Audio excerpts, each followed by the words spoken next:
गरजे घनगर्जना, वाजे टाळ मृदुंग, हरिनामाचा गजर, पंढरीचा रंग अशा भक्तिमय वातावरणात त्रिपुडी गावातील वारकऱ्यांची पायी दिंडी पंढरपूरच्या दिशेने मंगलमय वातावरणात निघाली।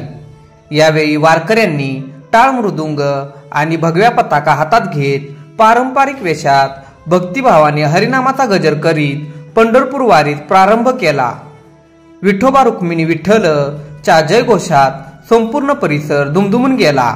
या पायी दिंडीत लहान मुलांपासून वृद्धांपर्यंत सर्वांनी उत्साहाने सहभाग घेतला।